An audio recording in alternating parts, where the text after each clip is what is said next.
Bonsoir à tous, comme chaque dimanche, toujours un plaisir de vous retrouver pour ce nouvel épisode des Incorrectibles. Vous êtes chaque semaine plus nombreux à nous regarder, à vous abonner à notre chaîne ou à nous mettre des pouces levés ou mieux à nous aider financièrement. Franchement, un immense merci à tous. C'est uniquement grâce à vous, je le redis, que cette chaîne peut vivre. Donc continuez à nous aider en nous donnant 1 ou 2 euros ou bien plus si vous le pouvez bien sûr.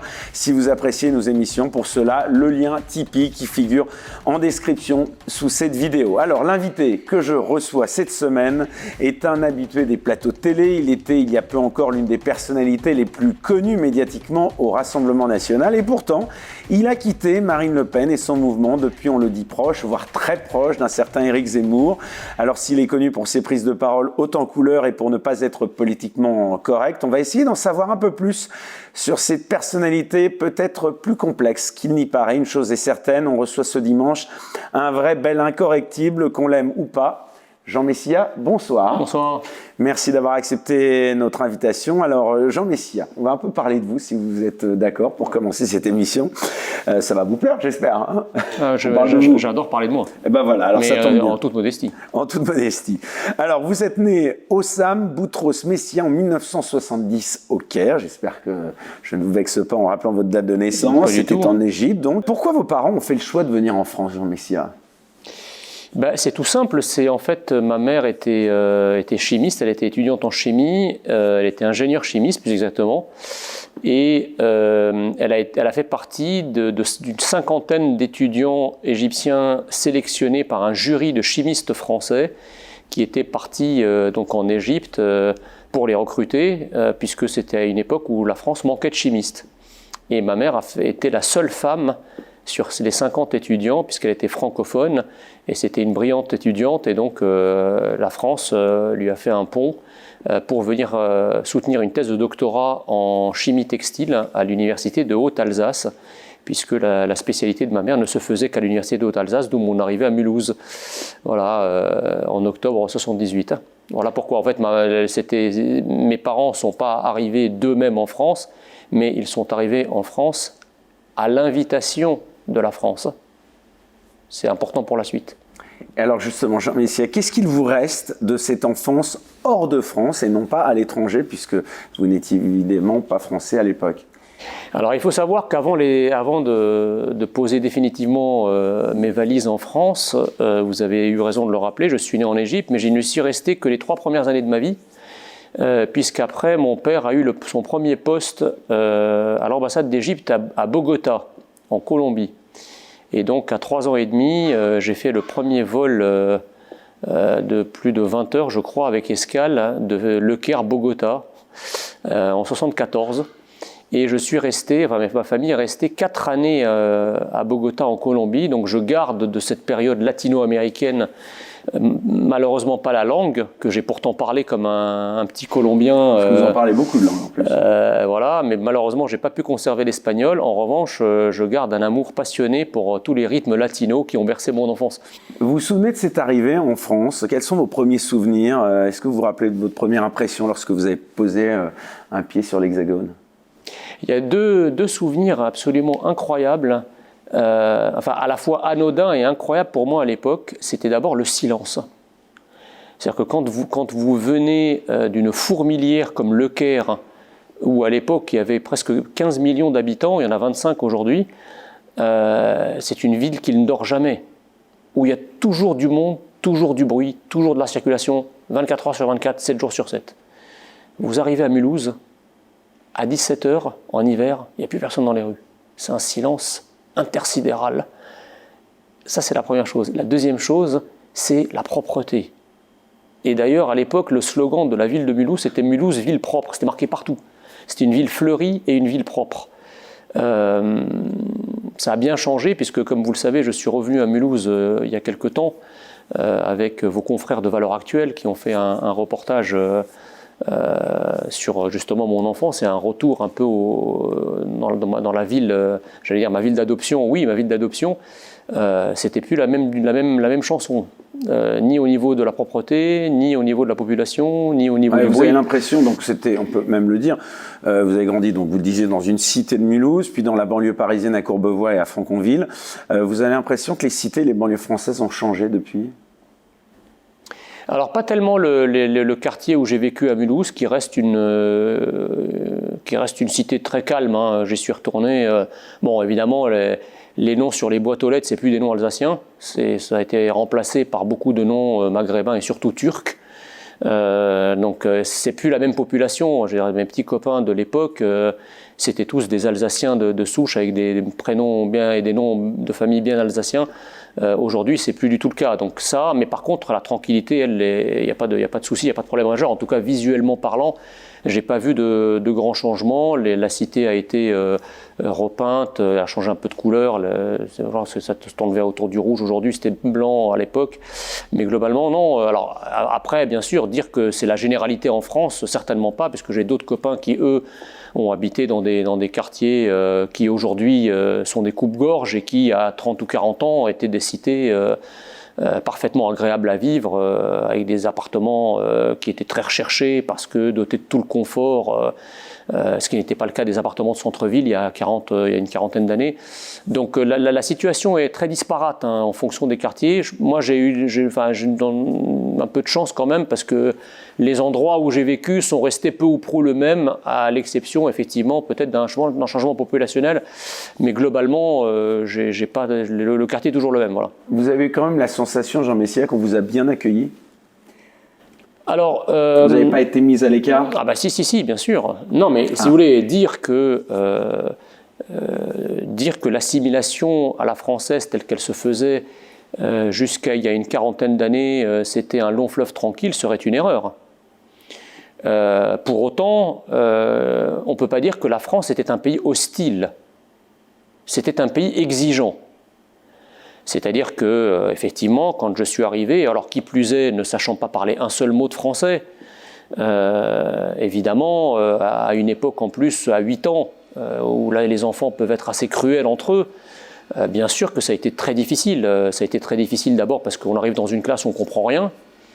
On arrive dans une classe où, heureusement, la maîtresse d'école a l'intelligence de s'apercevoir qu'il y a un problème, donc qui vous prend un peu sous son aile, puisqu'elle a mis ma table à côté de son bureau pour me faire des cours particuliers de français en même temps qu'elle faisait cours au reste de la classe. Mais on se sent quand même un peu différent, puisqu'on ne fait pas partie de la classe à ce moment-là. On se sent aussi exclu dans les cours de sport, puisque au moment des sports collectifs, football, volleyball, handball, personne ne veut de vous.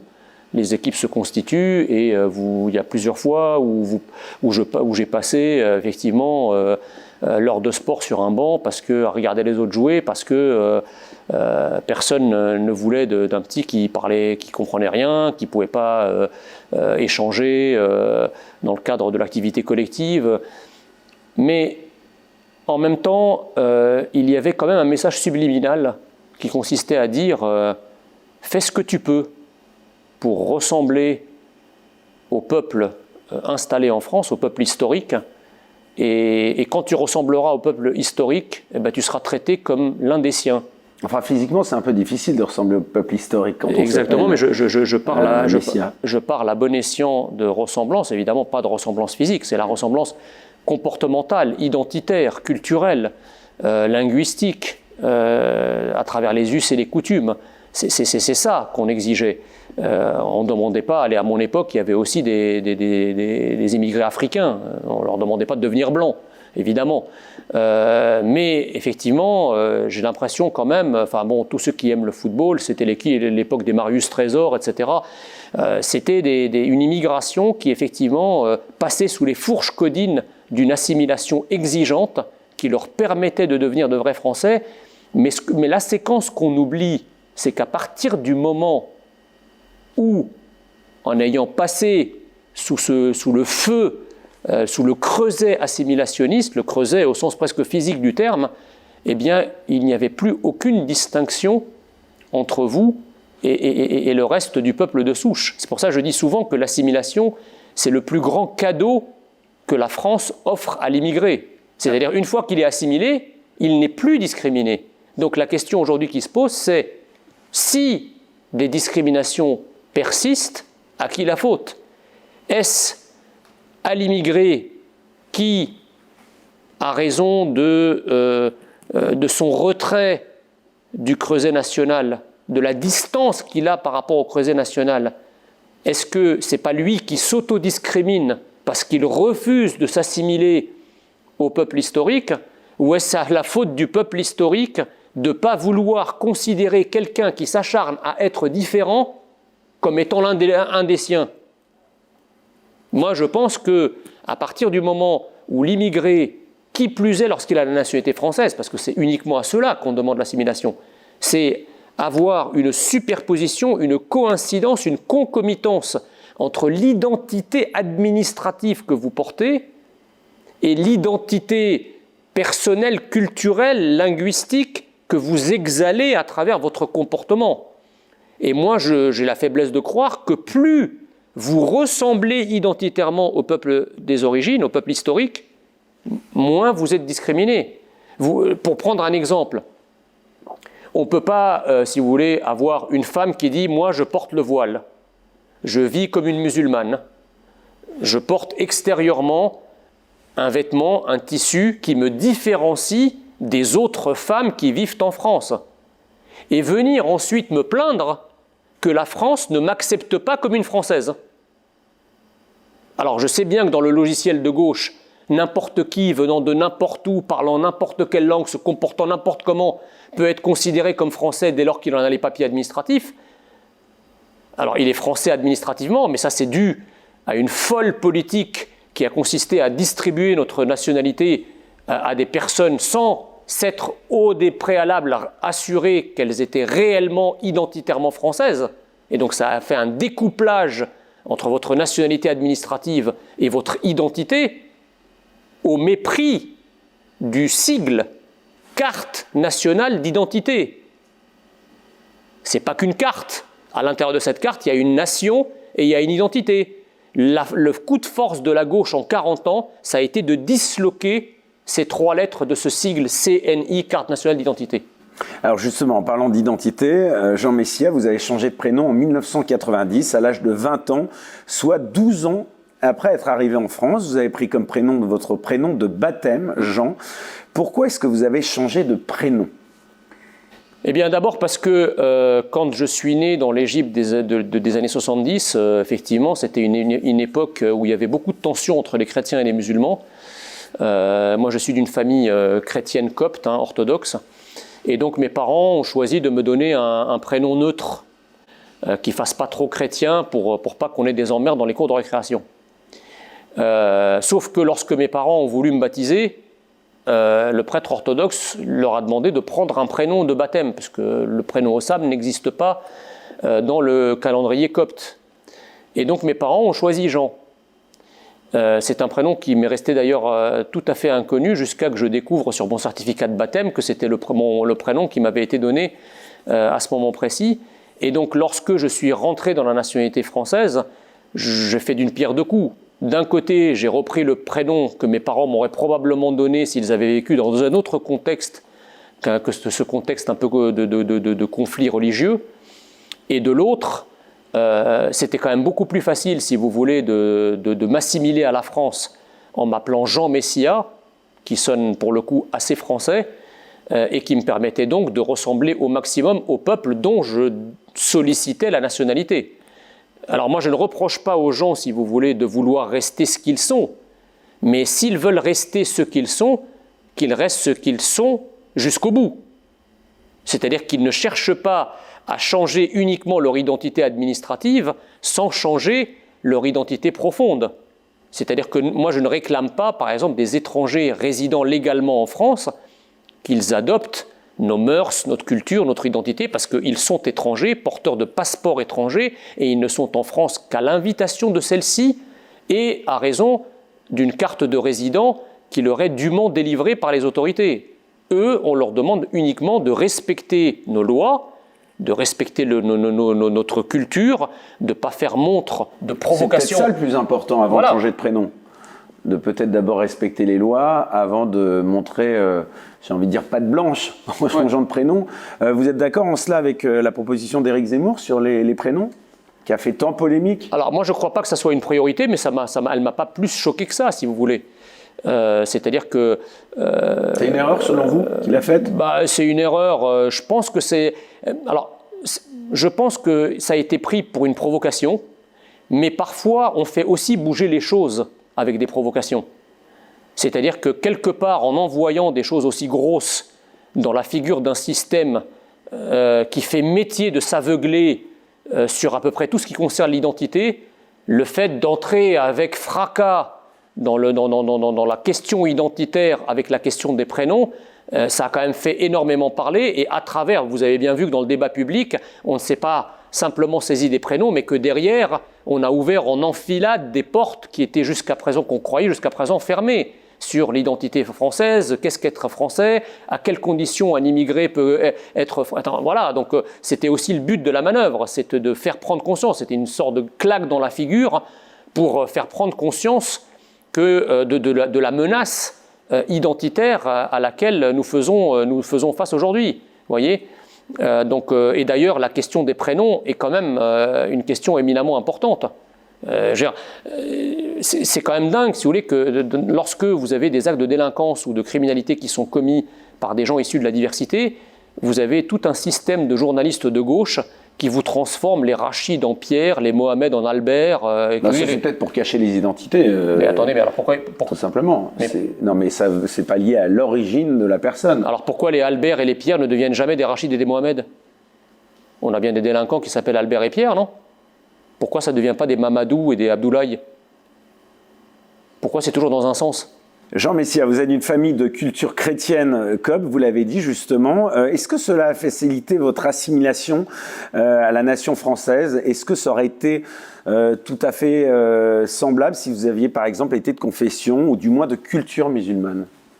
Ah, c'est sûr que c'est plus facile de s'approprier... Ça, vous le reconnaissez quand même. Ah ben bien sûr, hein, mais c'est juste factuel en fait. C'est plus facile de s'approprier l'héritage d'un pays qui est lui-même chrétien à ses racines quand on est soi-même chrétien. Et d'ailleurs, c'est pour ça que quand on nous parle des vagues d'immigration de la fin du 19e siècle jusqu'aux années 50, qui étaient principalement des vagues d'immigration européenne, il est bien évident qu'elles étaient plus faciles à s'assimiler au creuset identitaire français que des populations qui ne sont pas de racines et de culture chrétienne. C'est une évidence. Sans être indiscret, vous êtes aujourd'hui vous-même chrétien, enfin je veux dire, vous êtes passé de l'église copte orthodoxe à l'église catholique ou pas? Non, je suis copte orthodoxe, mais j'ai été élevé chez les jésuites catholiques et moi je suis assez œcuménique parce qu'en plus entre l'orthodoxie et le catholicisme il y a finalement assez peu de différences dogmatiques et théologiques, donc je n'ai pas vraiment de problème avec ça. Oui, alors c'est pour ça d'ailleurs qu'aujourd'hui, pour quelle raison à votre avis, au tournant des années 80, la gauche a de plus en plus parlé de République et de moins en moins parlé de la France? Pour une raison simple, c'est que quand on parle de France, on est obligé de dire que c'est un pays à tradition judéo-chrétienne. C'est un pays aux racines chrétiennes. Et donc effectivement, comme il y avait toutes ces vagues migratoires, cette immigration de peuplement qui s'installait en France à la faveur du regroupement familial, c'était plus une immigration temporaire de travail qui avait vocation à partir à l'issue de son contrat, mais c'était une immigration d'installation, une immigration qui se pérennisait en France. Et donc effectivement, leur offrir la France, qui est un pays qui a une identité irriguée par le judéo-christianisme, qui a une culture qui est très différente de ces populations principalement maghrébines et africaines qui s'installaient en France, c'était problématique. Et donc au lieu de garder le niveau d'exigence d'assimilation à la France de ces populations, en fait la gauche a abdiqué, elle a renoncé à être française. Elle a poussé à la défrancisation de la France pour rabaisser la marche jusqu'alors trop élevée pour que les populations puissent effectivement, ces populations immigrées puissent effectivement se sentir à l'aise en France. Donc effectivement, c'est plus facile de s'assimiler à quelque chose qui s'appelle la République, sans jamais la qualifier d'ailleurs, parce que la gauche ne parle même pas de République française. Elle parle de République. Mais la République, c'est quoi? On ne parle pas républicain. On ne mange pas républicain, on ne pense pas républicain. La République, c'est un régime, c'est une organisation politique, administrative, mais ce n'est pas quelque chose d'incarné, ce n'est pas quelque chose de vernaculaire. Une République qui n'est pas incarnée, c'est un concept théorique, un concept gazeux. Et d'ailleurs, on vous parle des valeurs de la République, comme si le fait de le dire les définissait. Mais c'est quoi les valeurs de la République? J'allais vous demander, c'est quoi être français? Justement, je vais vous dire. Alors, déjà, le simple fait que vous me posiez la question, c'est grave. Parce qu'à la vérité, on a vécu pendant des siècles sans jamais se poser la question de savoir qui nous étions. Le simple fait qu'on en arrive à se poser la question de savoir qu'est-ce qu'être français, c'est déjà qu'on ne l'est plus. Parce que si on l'était, on ne se poserait pas la question. Vous avez déjà entendu, vous, un Marocain se dire « c'est quoi être Marocain, au fait ?» Ou un Algérien dire « ça veut dire quoi être Algérien ?» Ou un Sénégalais dire « ça veut dire quoi être Sénégalais ?» Jamais. Pourquoi? Parce qu'en réalité, les citoyens de ces nations savent pertinemment et ce qu'est leur nation et par conséquent ce qu'ils sont eux-mêmes. Une nation... Peut-être parce qu'ils assimilent moins. Une nation, aussi. Oui, en plus. Une nation qui en vient à se demander de définir ce qu'elle est et à demander à ses membres de définir qui ils sont, c'est que ce n'est déjà plus une nation. Donc ça, c'est la première partie de la réponse. La deuxième partie de la réponse, j'allais dire, parce que c'est jamais facile de définir l'identité nationale, mais il ne faut pas être de mauvaise foi, comme les gauchos progressistes qui, lorsque vous buguez devant la question, mais en fait, c'est quoi être français? Comme si c'était... comme si on vous demandait quel était le dernier fromage que vous avez mangé, quoi, et que vous avez comme ça la réponse immédiate. Mais c'est très difficile de définir une identité nationale, mais ce n'est pas parce que c'est difficile que celle-ci n'existe pas. Or, les gauchos progressistes, ils pratiquent à merveille cette stratégie. Dites-moi, c'est quoi être français? Être français, effectivement, c'est une question abyssale. On est devant un canyon, si vous voulez, on ne peut pas le définir. Ah, vous voyez? Donc en fait, n'importe qui peut être français, parce que vous-même, vous ne savez pas ce qu'est être français. Ben non, j'allais dire, la France, c'est moi. Vous avez commencé il y a quelques minutes par rappeler mon histoire.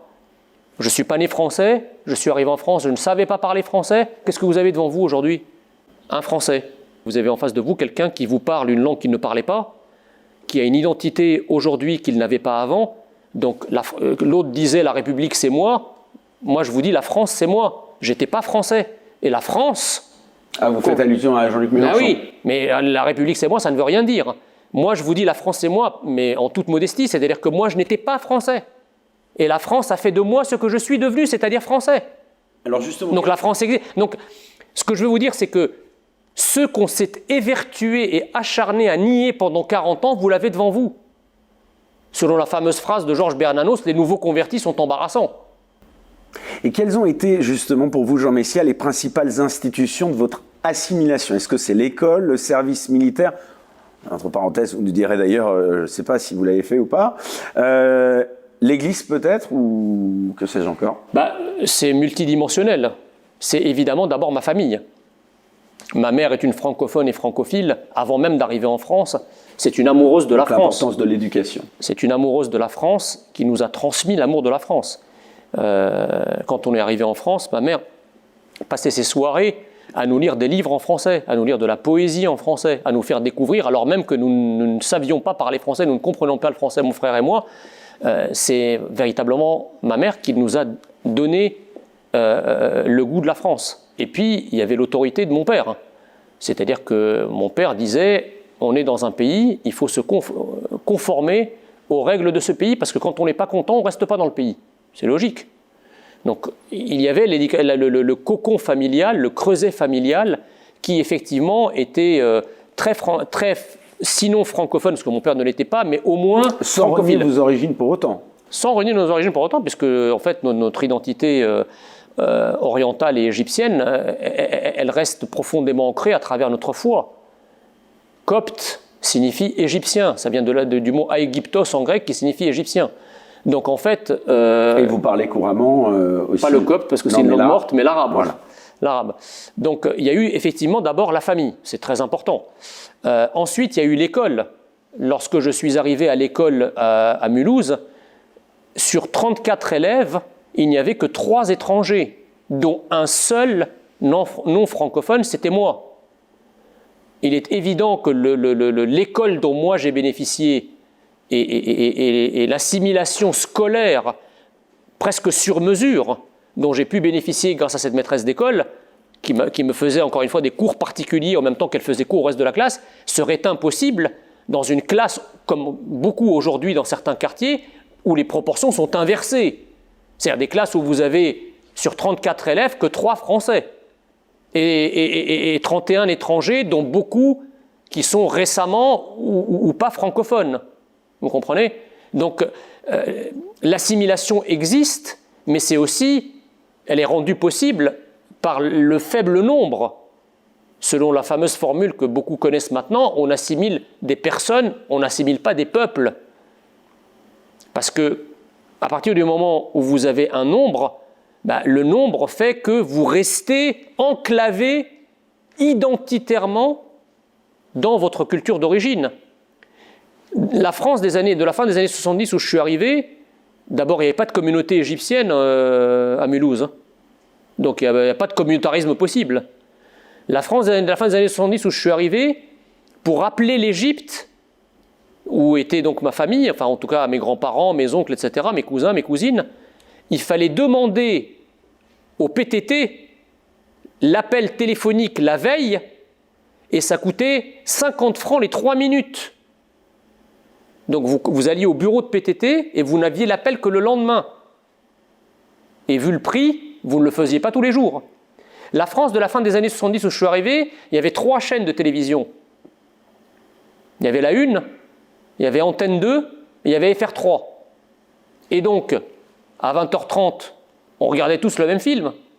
Et quand on arrivait à l'école le matin, on parlait tous de la même chose, c'est-à-dire du film qu'on avait regardé la veille.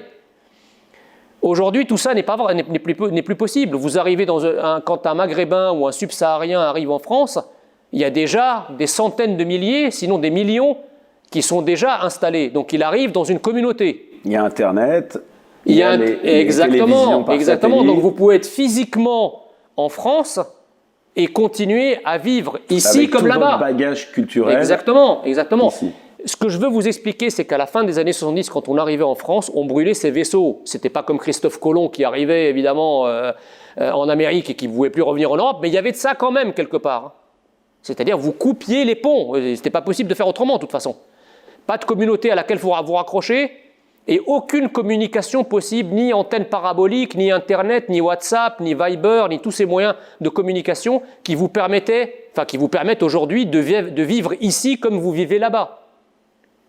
Nous avons en France des millions de personnes qui vivent chez nous comme chez eux, qui sont là physiquement, qui peuvent même être de nationalité française, mais qui n'ont rien à voir avec la France. Donc, c'est pour ça que je vous dis, c'est pour ça que, alors, il n'est pas question, évidemment, quand je dis ça, n'y voyez nulle nostalgie de ma part, même si il y a une forme de nostalgie d'un modèle qui réussissait à l'époque et qu'il faudrait probablement aujourd'hui réinventer. Ni même animosité à l'égard des cultures d'où proviennent les immigrés. Non, pas d'animosité. Je pense que chaque pays au monde a le droit et même le devoir de cultiver, de protéger sa propre identité. Je suis toujours fasciné de tous ces gauchos progressistes qui sont prompts à défendre toutes les identités du monde, à voter toutes les résolutions du monde, à se fendre d'éditoriaux enflammés et de discours grandiloquents pour défendre les moindres petites identités des moindres petites tribus disséminées à travers le monde. Et quand on en vient à défendre l'identité française, immédiatement, on nous sort les perles sémantiques habituelles de racisme, xénophobie, extrême droite, vous excluez, vous stigmatisez, etc. Enfin, je veux dire, il faut raison garder. La France est une nation comme une autre. La France, de ce fait, a le droit et le devoir de défendre ce qu'elle est chez elle.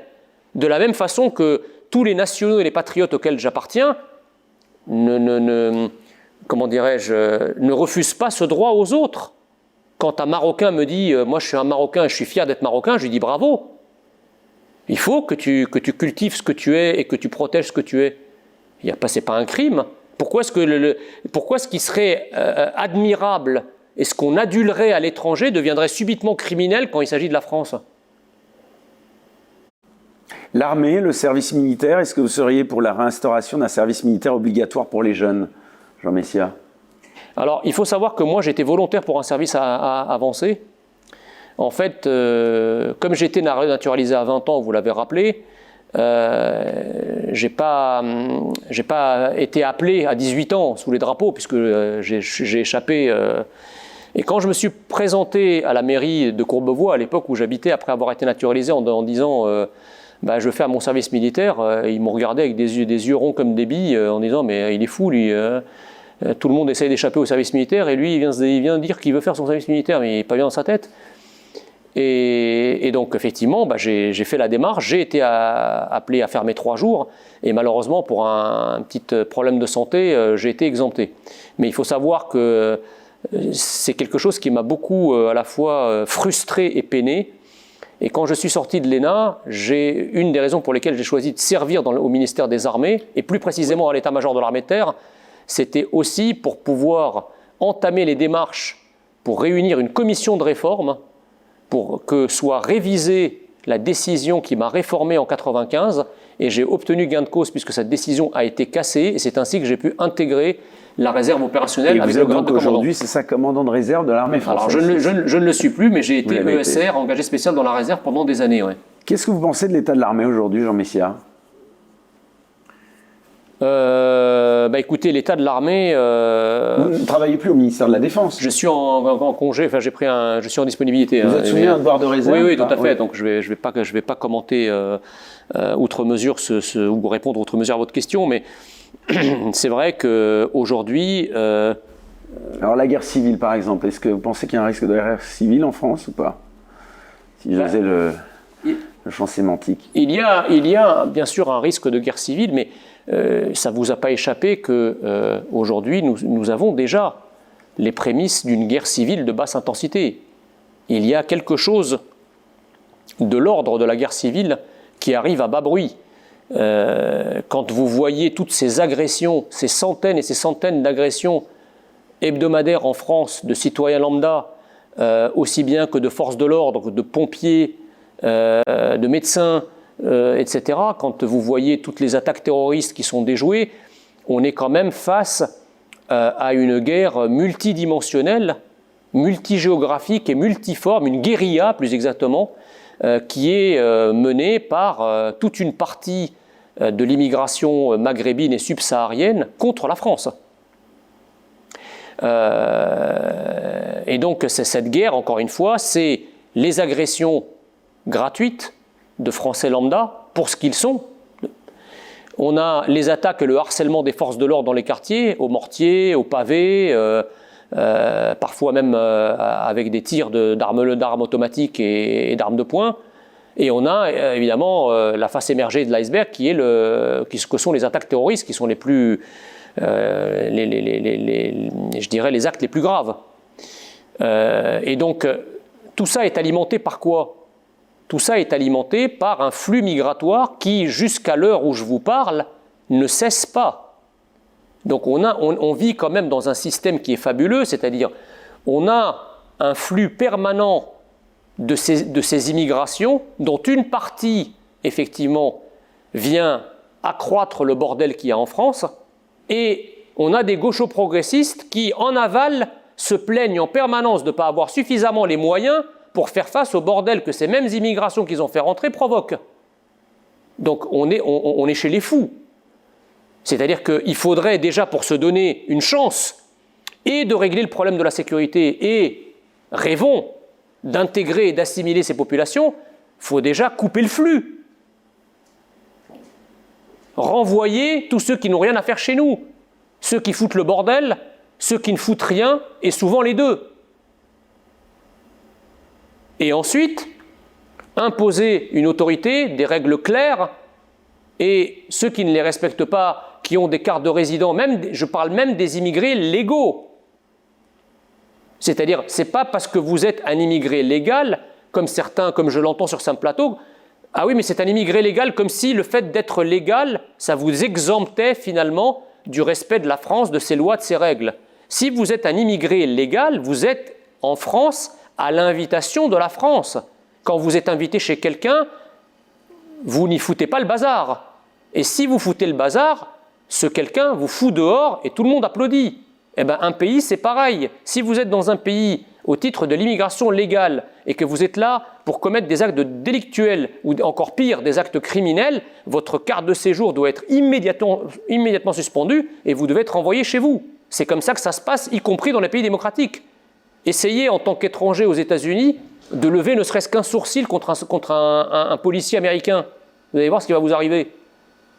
En France, on peut caillasser, on peut tenter d'immoler par le feu des flics, et derrière, vous avez les mecs, au lieu de dénoncer ces actes de violence à l'égard d'une force de l'ordre, on vous dit que c'est des violences policières. Tout est inversé. Alors justement, Jean-Michel, revenons juste encore un instant à votre parcours, symbole de la méritocratie française. Donc vous avez un parcours scolaire et universitaire absolument remarquable, puisque après être arrivé en France, vous l'avez dit, sans parler langue, vous avez obtenu votre baccalauréat au lycée Saint-Louis de Gonzague à Paris, puis vous faites un DEA, une thèse en économie à l'université Paris 10 Nanterre, avant d'intégrer Sciences Po, puis couronnement donc d'un parcours sans faute. L'ENA, c'était en 2003. Ça vous fait quoi d'avoir réussi à l'ENA, là où Éric Zemmour a échoué ? Bah écoutez, c'est plutôt gratifiant, pas par rapport à Éric Zemmour évidemment, mais je pense que c'était quelque chose de très important de réussir un concours que j'ai tenté à 3 reprises. Oui, c'est ça, vous avez l'honnêteté de dire que vous aviez échoué. Voilà, donc parcours sans faute, je sais pas, mais vous savez, je pense que là encore il y a une inversion, parce que autrefois, lorsque quelqu'un s'y prenait à plusieurs reprises pour réussir quelque chose, on disait voilà, ça c'est quelqu'un qui en veut, c'est quelqu'un qui a la niaque, c'est quelqu'un qui est courageux, c'est quelqu'un qui a de la persévérance, de la ténacité. Aujourd'hui, c'est peut-être pas quelqu'un qui est aussi bon que ça en fait, parce que s'il était bon, il aurait réussi du premier coup. Vous voyez le changement ?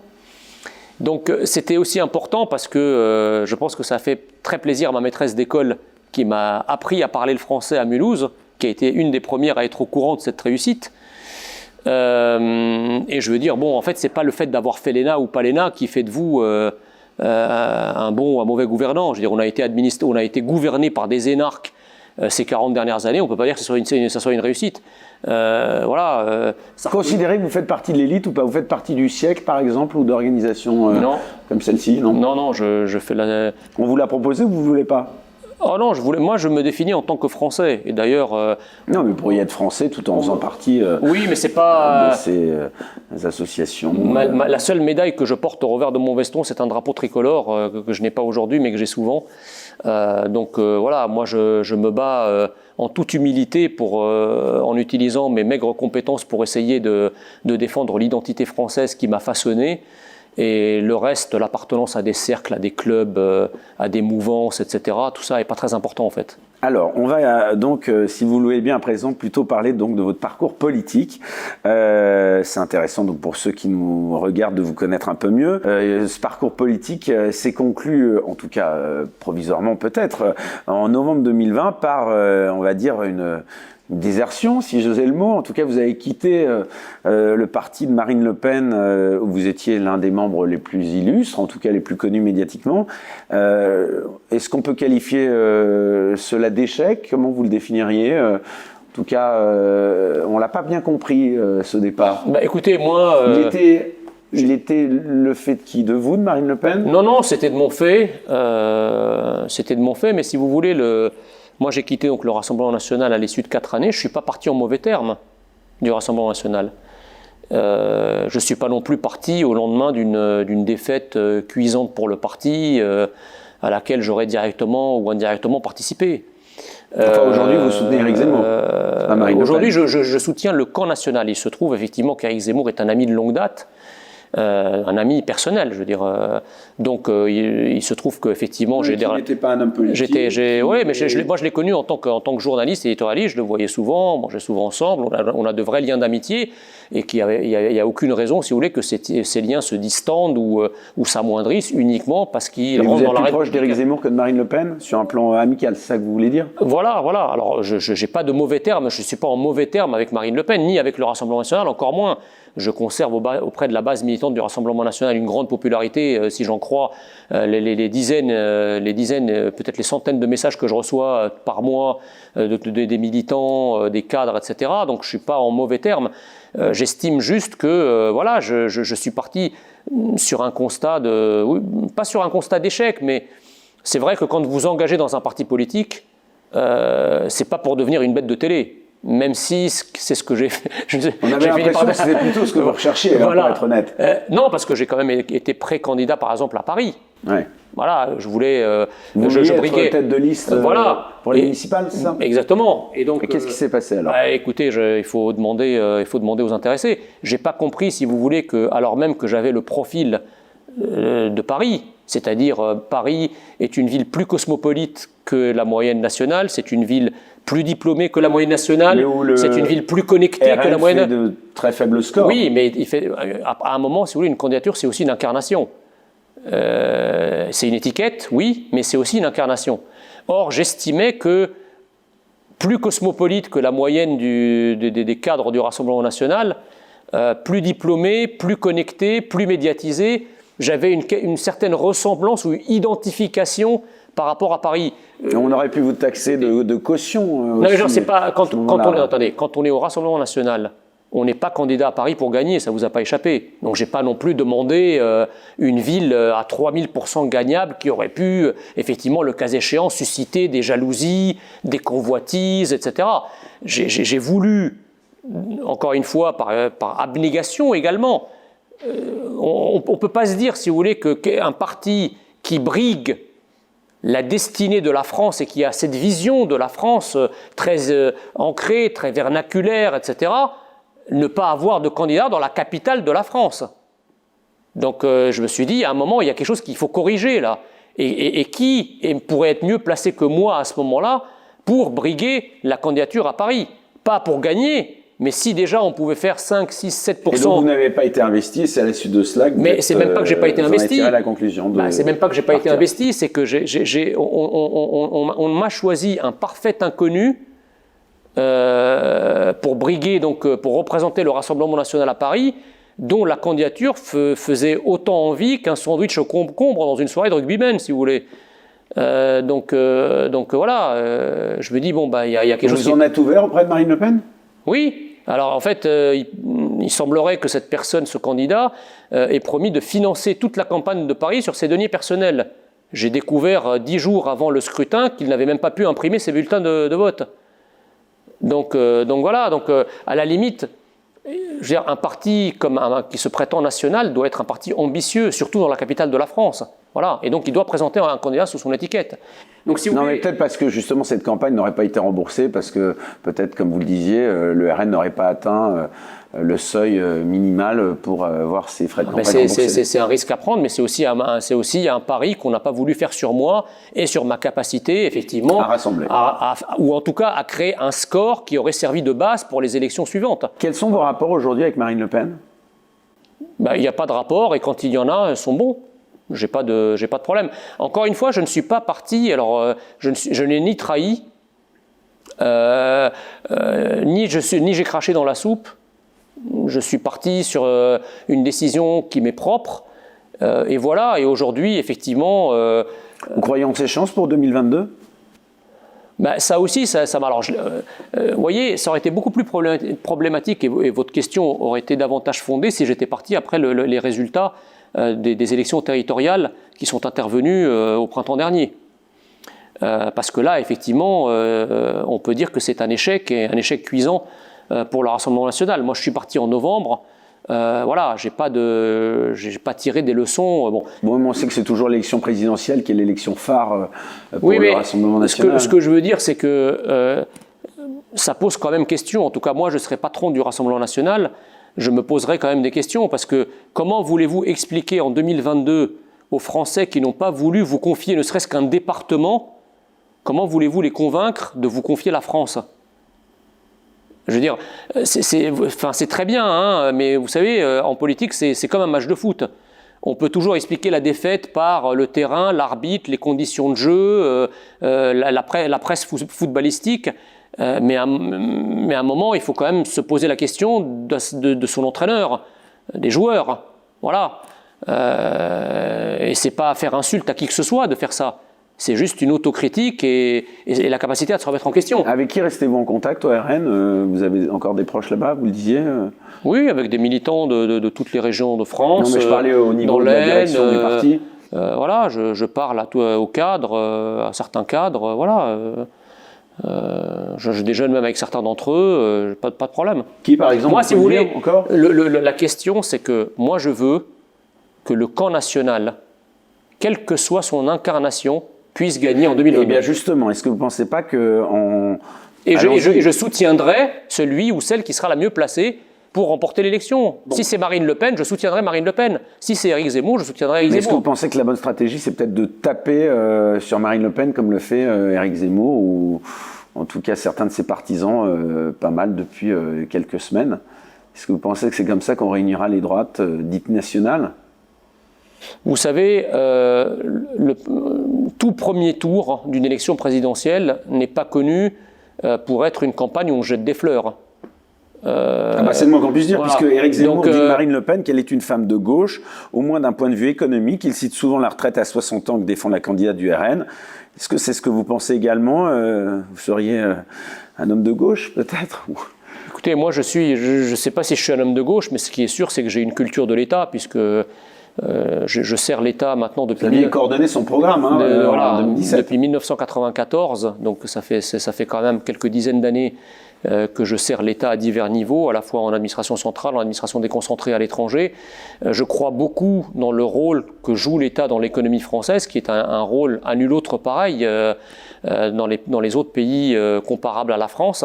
Et donc effectivement, je suis pour un certain interventionnisme de l'État, mais à bon escient. Voilà, je ne suis pas ce qu'on pourrait qualifier de néolibéral ou de libéral, à supposer que ces mots aient encore un sens. Maintenant, est-ce que je suis de gauche? Je ne sais pas. Je ne suis pas, par exemple, pour la retraite à 60 ans, qui a un coût extraordinairement élevé. Enfin, on parle au moins de 20 milliards d'euros.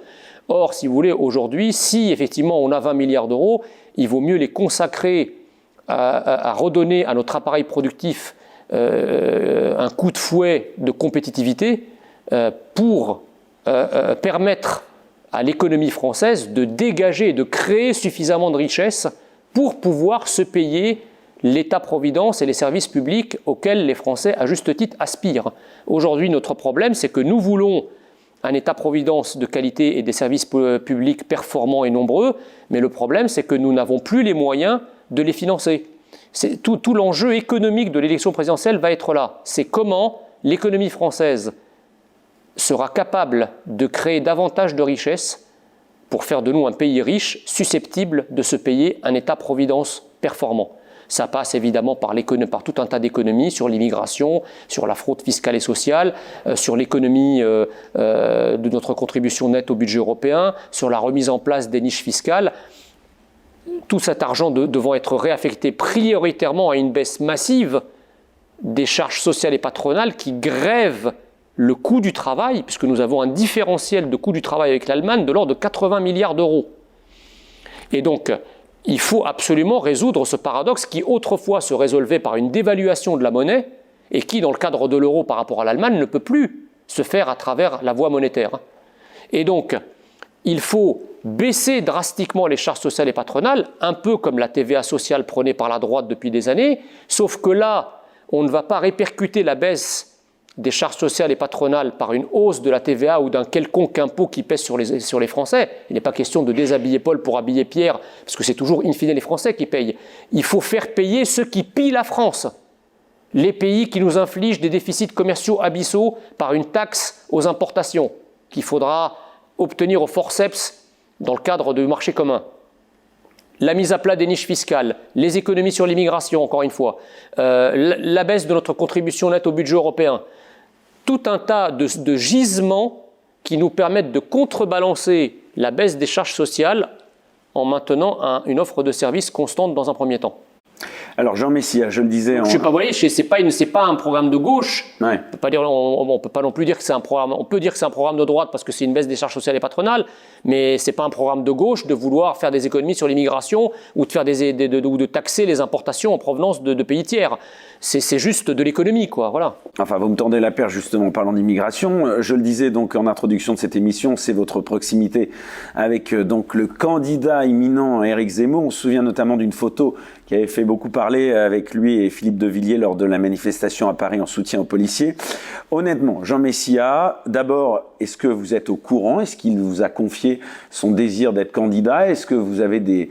Je ne vous demande pas de nous répondre puisque vous ne le ferez sans doute pas, mais en tout cas, avez-vous ce niveau de confiance et de confidence où vous discutez avec lui? Est-ce que vous savez s'il va être candidat?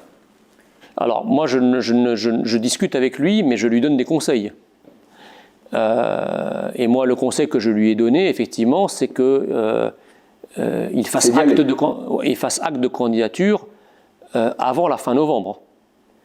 Parce qu'après, si vous voulez... Ça voudrait dire que ça pourrait être dans les jours qui viennent. On sait qu'au mois de décembre, le mois de décembre est neutralisé au moins pour un tiers par la trêve des conflits avec la ligne du Congrès des Républicains. Et le truc, c'est que moi, je ne vois pas une candidature au mois de janvier, parce que faire acte de candidature le 15 décembre, alors qu'après vous partez dans une dizaine de jours jusqu'à la fin de l'année où bon, l'activité est au ralenti. Donc ce sera avant le 2, avant le 4? Moi, c'est le conseil que je lui ai donné, mais je ne sais pas à quel point je l'influence de ce côté-là. Il faut qu'il y aille, parce que de toute façon, ça commence maintenant à poser je pense, à lui poser des problèmes en termes logistiques, tout simplement. Hein. Bah oui, on l'a vu récemment. Pour les parrainages, par exemple, ouais. Vous ne pouvez pas parrainer un non-candidat. Moi, je pensais à d'autres problèmes logistiques. À Londres, on lui a refusé une salle. Ah oui, mais c'est pas parce que c'est. On ne sait pas pourquoi, vraiment. Mais en tout cas, il a du mal à pouvoir réserver des salles. Écoutez, à Londres, alors la Grande-Bretagne est quand même l'un des pays qui est le plus pourri par l'idéologie woke et l'idéologie anti-occidentale, et Londres en particulier. Ça vous a choqué ça, qu'on lui refuse cette salle après l'avoir réservée? Non, mais ça m'a choqué au pays quand même de l'habeas corpus et de la liberté d'expression totale. C'est quand même un truc assez incroyable. Alors, ça se fait à Londres. Londres est quand même pas la Grande-Bretagne, parce que ça vous a pas échappé que c'est pas Londres qui a voté pour Boris Johnson. Donc, Londres reste quand même une capitale très pétrie d'idéologie progressiste, diversitaire, promouvant la dictature des minorités, etc. Et surtout la raison. C'est-à-dire qu'au nom de la préservation de la démocratie, on interdit à quelqu'un de parler. Ça m'a toujours vraiment fasciné. Les gens qui étaient capables de vous expliquer qu'au nom du pluralisme, de l'humanisme, de la tolérance, de la bienveillance et de la démocratie, eh bien, vous n'avez pas le droit de parler parce que vous êtes, en parlant différemment, vous êtes un intolérant, vous êtes un fasciste, vous êtes un mec d'extrême droite, etc. S'il se déclarait donc candidat, il serait logique donc que vous rejoigniez son équipe de campagne. Ce serait à quel poste, par exemple? Oh là là, vous allez beaucoup trop loin, là. Je ne suis pas là-dedans du tout pour l'instant. Pour l'instant, si vous voulez, moi j'ai quitté la politique opérationnelle au mois de novembre de l'année dernière. Enfin, qu'est-ce qui vous plaît chez Éric Zemmour? D'ailleurs, j'en profite pour vous dire que l'Institut Apollon que j'ai créé a un an, jour pour jour. Voilà, j'invite d'ailleurs tous vos téléspectateurs qui veulent aider l'Institut Apollon, ou internautes qui veulent aider l'Institut Apollon, dont je vais détailler dans un instant l'émission, à nous aider, parce que nous avons besoin de votre aide.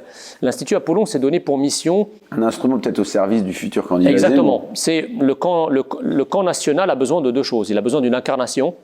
Et ça, on verra... À moins que ce ne soit vous. On verra. Écoutez, pour l'instant, je ne suis pas en course. Donc, vous nous confirmez que vous n'y allez pas. Voilà. Non, mais vous n'allez pas vous déclarer candidat. Non, sur ce coup-là, je ne veux pas donner raison au général de Gaulle qui disait « après moi, ça sera le trop-plein ». Mais vous pourriez l'envisager un jour, ça aurait du panache finalement, que quelqu'un comme vous le disiez, autant assimilé, se porte candidat. Vous savez, dans la vie, il ne faut jamais dire jamais. Donc, je ne sais pas. Donc pour l'instant en tout cas, le camp national a besoin à la fois d'une incarnation, donc ça on va la connaître, on va connaître celui ou celle qui est le mieux placé ou la mieux placée le moment venu, donc si c'est Marine Le Pen ou si c'est Éric Zemmour, peut-être une troisième personne, même si ce scénario est à exclure pour l'instant, puisque là on a quand même entre Éric Zemmour et Marine Le Pen, on est aux alentours de 35% avec les deux corps électoraux, ce qui est quand même d'ailleurs assez historique quand on regarde. Qu'est-ce qui vous plaît chez Éric Zemmour? Vous savez, ce qui me plaît chez Éric Zemmour, c'est que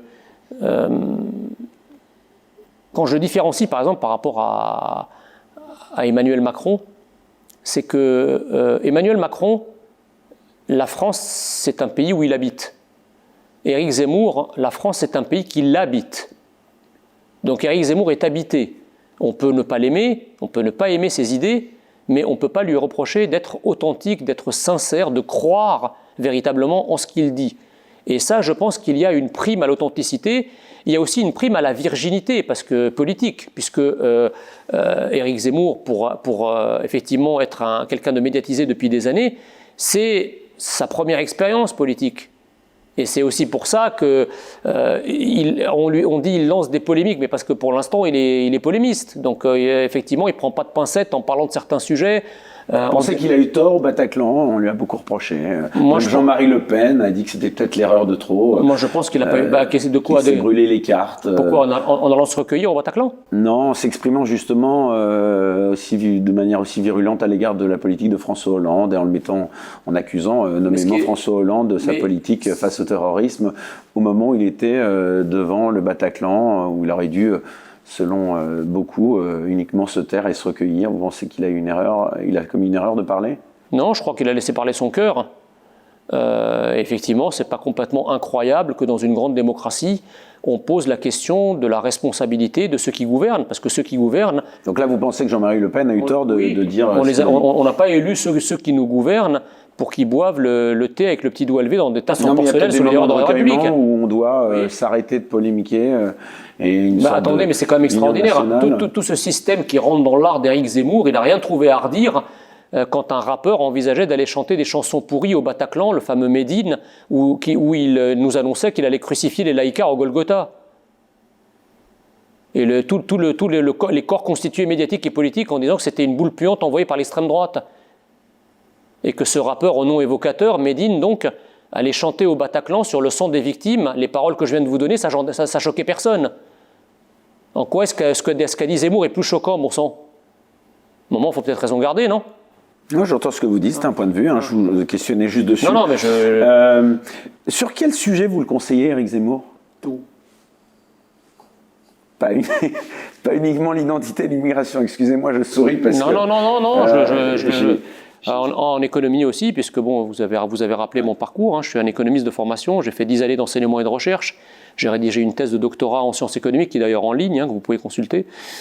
J'ai une spécialité en macroéconomie des finances publiques européennes, donc ça peut servir par rapport à tout ce qui est prévu en termes de patriotisme économique, etc., dans le cadre de l'Union européenne. Donc vous pourriez être son ministre de l'économie s'il était un jour en plus haute fonction, ou plutôt de l'intérieur, non? L'intérieur m'intéresserait plus. Ce serait le moyen de transformer les spécialistes en sécurité en historiens au bout de 2 mois. D'accord. Donc Jean Messia, ministre de l'Intérieur d'Éric Zemmour, ce serait ce que vous souhaiteriez? En tout cas, si effectivement on me proposait un poste, ça serait celui-là que je choisirais. Mais encore une fois, je ne suis pas dans cette perspective-là. Mais le ministère de l'Intérieur est quelque chose de passionnant dans le contexte actuel. On le compare souvent à un Trump français, Éric Zemmour. Vous validez cette comparaison? Non. Ah oui. Non, pas du tout. Pas du tout, parce que je pense que Trump est un personnage qui ne se comprend pas sans l'Amérique. Trump est une histoire américaine. Zemmour est une histoire française. C'est pas pareil. Trump c'est l'histoire de ces grandes familles américaines fortunées à qui le père a filé le premier million pour qu'ils fassent du business et qu'ils construisent dessus. Il a assez peu de culture finalement, Trump. C'est un homme d'action, c'est un homme d'affaires, un stratège qui a connu des échecs, qui a connu des réussites. C'est pas du tout le profil d'Éric Zemmour. Et Éric Zemmour est un homme lettré, Éric Zemmour est un homme pétri de culture française. Voilà, c'est un littéraire, c'est un journaliste, c'est presque un érudit qui connaît très très bien l'histoire de France. Donc c'est pas du tout le même profil, pas du tout le même profil. C'est un homme qui a été révélé par les médias, c'est surtout en cela que... Oui, alors attendez, parce que Trump a été révélé par les médias dans le cadre d'une émission de télé-réalité. Éric Zemmour, il a été révélé par les médias dans le cadre de ses éditoriaux, de ses chroniques, de ses débats. Oui, c'est vrai que c'est un petit peu différent. Voilà, c'est un peu différent. Donc voilà, je pense pas qu'on puisse comparer les deux. La seule chose sur laquelle ils sont comparables, c'est effectivement leur manière de parler de leur pays. C'est-à-dire authentiquement et en posant leur tripes sur la table et en parlant en direct, sans langue de bois, sans mâcher leurs mots, des problèmes, des problématiques, des chances de leur pays. Voilà, c'est le seul point commun que je vois. Mais indépendamment de ça, c'est pas le même profil, c'est pas la même carrière, c'est pas le même parcours. Mais vous et pensez c'est pas le même pays. raisonnablement comme lui qu'il a ses chances, parce que Donald Trump a fini par être élu président de la République. Est-ce que vous pensez que dans la logique des choses, s'il est candidat, comme donc tout le laisse supposer, il aurait ses chances d'être élu et de passer la barre non seulement du premier tour, mais de gagner Moi, au second? je pense qu'il a des chances de gagner, oui. Il a des chances de gagner parce que, je vais vous dire, Trump, là c'est pareil. La différence entre Trump et Éric Zemmour, c'est que Trump n'a pas été, contrairement à ce qu'on croit, un candidat hors système.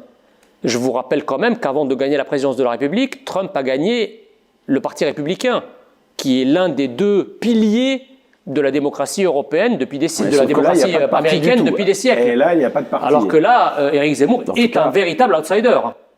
Il ne fait partie d'aucun appareil politique. C'est un homme. Le sien, c'est ça. Il sera obligé, puisque pour présenter ensuite des candidats à l'élection législative, il faut bien un parti. Et vous pensez qu'en France, on peut gagner sans avoir d'appareil derrière Mais qu'a fait Macron ?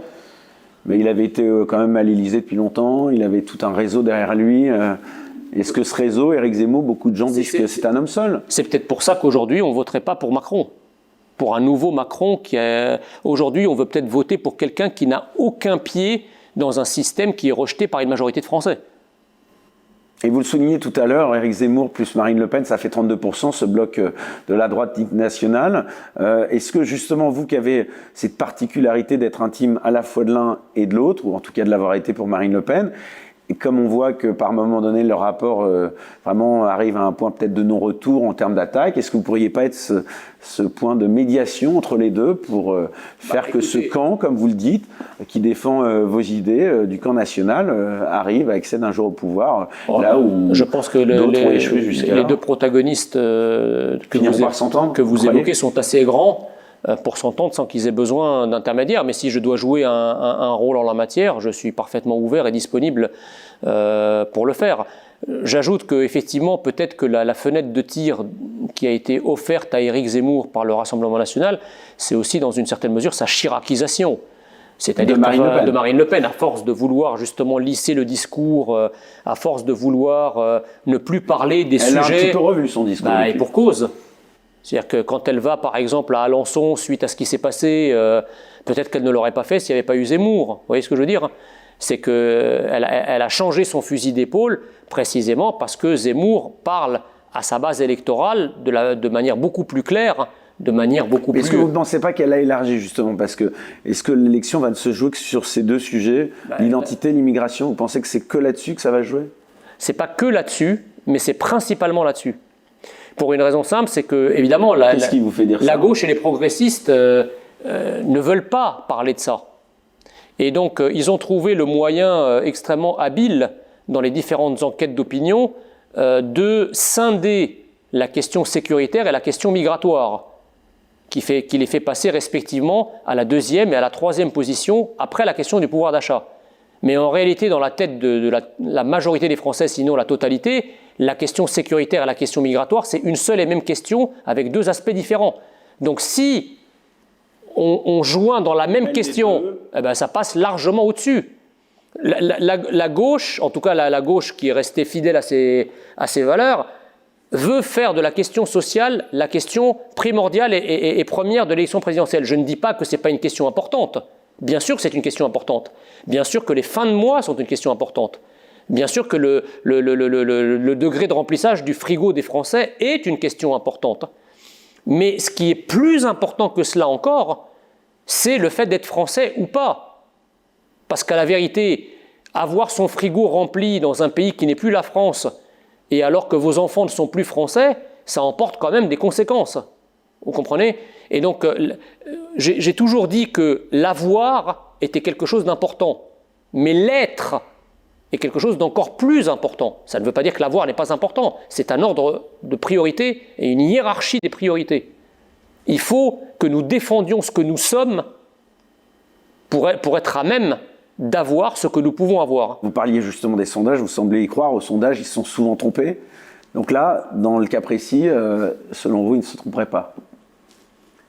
Écoutez, un sondage c'est toujours une photographie et c'est pas un seul sondage, c'est-à-dire que c'est cumulatif. Il faut voir l'évolution des sondages sur 1 mois, 2 mois, 3 mois, 4 mois. Il semblerait que maintenant, depuis 2-3 mois, Zemmour se maintienne entre 15 et 18%. Certains sondages le donnent à 18, d'autres sondages le donnent à 15 ou peut-être à 14. Mais ces derniers jours, quelques-uns ont vu un petit tassement. Ce qu'il faut savoir, c'est qu'en fait, aucun candidat, une fois déclaré candidat, une fois qu'il a commencé à engager des dépenses électorales, ne peut se retirer avant le premier tour. Tout simplement parce que s'il se retire avant le premier tour, il ne se voit pas rembourser ses dépenses électorales. Donc je ne pense pas que ni Marine Le Pen, ni Éric Zemmour, ni aucun candidat d'ailleurs se retirera avant le premier tour. En revanche, évidemment que l'un des deux sera sélectionné pour le deuxième tour, et à ce moment-là, ça sera le candidat de fait du camp national. Et là, j'espère que Éric Zemmour soutiendrait Marine Le Pen. Exactement, j'espère qu'à ce moment-là. Et Marine Le Pen, Zemmour, voilà, si c'est Zemmour. J'espère qu'à ce moment-là, il n'y aura pas d'ego à 2 balles, de quelqu'un qui vivrait ça, d'un des deux candidats qui vivrait ça comme un dépit amoureux et qui refuserait de soutenir l'autre. J'espère qu'à ce moment-là, la conscience nationale dont ils se prétendent se prévaloir, eh bien, jouera à plein. Jean Messia, pas de langue de bois. Dernière question, on est dans une émission qui s'appelle Les Incorrectibles. Le grand remplacement, gros mot ou une réalité pour vous? Réalité, et je dirais que c'est une réalité que je perçois de manière encore plus prégnante. Moi qui étais un remplaceur et qui suis désormais remplacé. Bah écoutez, ce sera le mot de la fin. On laisse les gens les interpréter comme ils le veulent. Merci beaucoup Jean Messia d'avoir accepté notre invitation dans Les Incorrectibles. Si vous avez apprécié cette émission, n'hésitez pas à vous abonner, à mettre un pouce levé et si vous le souhaitez et que vous le pouvez, mieux encore à nous aider financièrement. Pour cela, le lien Tipeee sous cette vidéo, également aussi pour votre Institut Apollon. Voilà l'Institut Apollon, et j'ai également moi-même une chaîne YouTube sur laquelle vous pouvez également vous abonner. Eh ben écoutez, voilà, le message est lancé et réciproquement, voilà, nous faire de la pub l'un l'autre. On se retrouve dimanche prochain à 18h en exclusivité comme chaque semaine sur YouTube et nulle part ailleurs pour un nouveau numéro des Incorrectibles. D'ici là, très bonne semaine à tous et comme je ne cesse de le répéter, surtout restez incorrectibles.